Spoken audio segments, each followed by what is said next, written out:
भारत की आज़ादी का संग्राम ना कई सारी वीर गाथाओं से भरा पड़ा है। लेकिन कुछ कहानियां ऐसी हैं जो सिर्फ इतिहास का एक पन्ना नहीं है, बल्कि वो क्रांति की एक चिंगारी बन गई। तो आज हम एक ऐसी ही कहानी को समझने जा रहे हैं, काकोरी कांड की कहानी। 9 अगस्त 1925। देखिए, इतिहास में ना कुछ तारीखें सिर्फ दिन और महीने का हिसाब नहीं होती, वो एक पूरी पीढ़ी की हिम्मत, उनके इरादों का एक ऐलान होती हैं। और ये तारीख उन्हीं में से एक थी। तो सवाल ये उठता है कि आखिर उस एक दिन में ऐसा क्या हो गया था जिसने उस दौर की सबसे बड़ी ताकत यानी कि ब्रिटिश साम्राज्य की जड़ें तक हिलाकर रख दी थीं।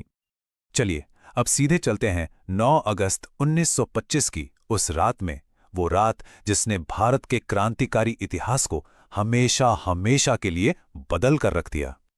कहानी शुरू होती है एक ट्रेन से। ये ट्रेन शाहजहांपुर से लखनऊ के लिए अपनी रोजाना की यात्रा पर निकली थी। अब देखने में तो सब कुछ बिल्कुल नॉर्मल लग रहा था, लेकिन उस रात उस ट्रेन में कुछ ऐसा था जो बिल्कुल भी नॉर्मल नहीं था। उस ट्रेन में ब्रिटिश सरकार का एक भारी भरकम खजाना जा रहा था, और आज़ादी के कुछ दीवानों की नज़रें ठीक इसी खजाने पर टिकी हुई थीं। क्यों? क्योंकि उनका मकसद सिर्फ पैसा लूटना नहीं था, बल्कि कुछ बहुत बड़ा था। और फिर वही हुआ जिसकी पूरी योजना बनाई गई थी। काकोरी स्टेशन के पास क्रांतिकारियों ने अचानक ट्रेन को रोक लिया, गार्ड के डिब्बे पर धावा बोला और सरकारी खजाने को अपने कब्जे में कर लिया। ये एक बहुत ही तेजी से और हिम्मत से की गई कार्रवाई थी। तो अब सवाल ये है कि इस इतनी बड़ी, इतनी साहसी योजना के पीछे आखिर था कौन? ये लोग कोई आम लुटेरे तो थे नहीं। ये थे हिंदुस्तान की आज़ादी के लिए अपनी जान दांव पर लगाने वाले क्रांतिकारी। इस पूरी कार्रवाई को अंजाम दिया था हिंदुस्तान रिपब्लिकन एसोसिएशन ने, यानी HRA।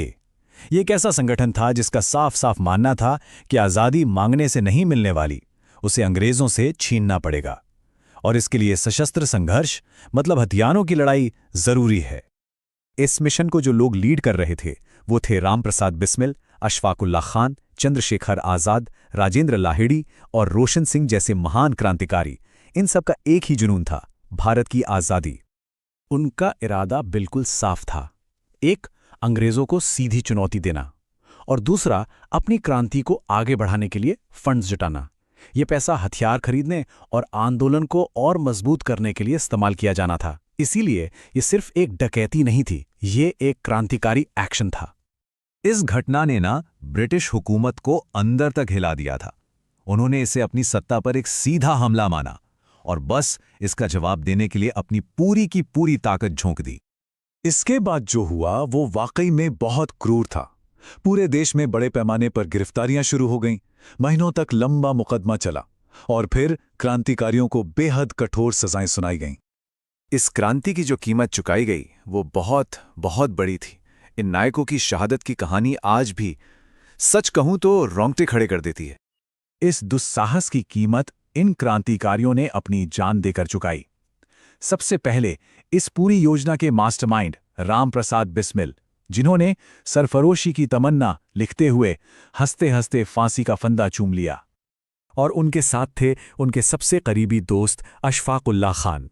इन दोनों का बलिदान सिर्फ आज़ादी के लिए नहीं था, बल्कि उस दौर में हिंदू मुस्लिम एकता की एक बेमिसाल मिसाल बन गया था। इसी कड़ी में राजेंद्र लाहिड़ी ने भी देश के नाम अपनी जिंदगी कुर्बान कर दी, और वो भी इतिहास के पन्नों में हमेशा के लिए अमर हो गए। और फिर थे ठाकुर रोशन सिंह। दिलचस्प बात यह है कि उन्हें काकोरी कांड में सीधे तौर पर सजा नहीं हुई थी, लेकिन एक दूसरे केस में अंग्रेजों ने उन्हें भी फांसी दे दी। ये 4 नाम शहादत की एक अमर गाथा बन गए। लेकिन HRA का एक शेर ऐसा भी था जिसे ब्रिटिश हुकूमत कभी जिंदा नहीं पकड़ पाई। वो थे चंद्रशेखर आज़ाद।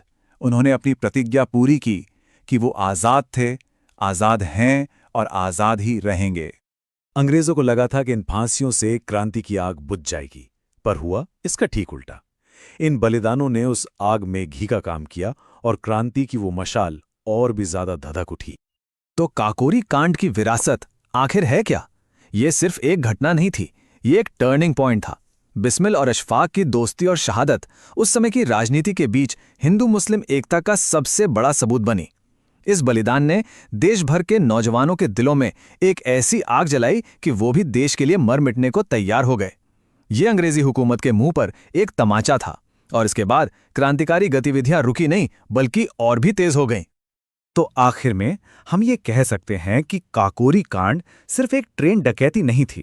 नहीं, ये एक विचार था, एक ऐसी चिंगारी थी जिसमें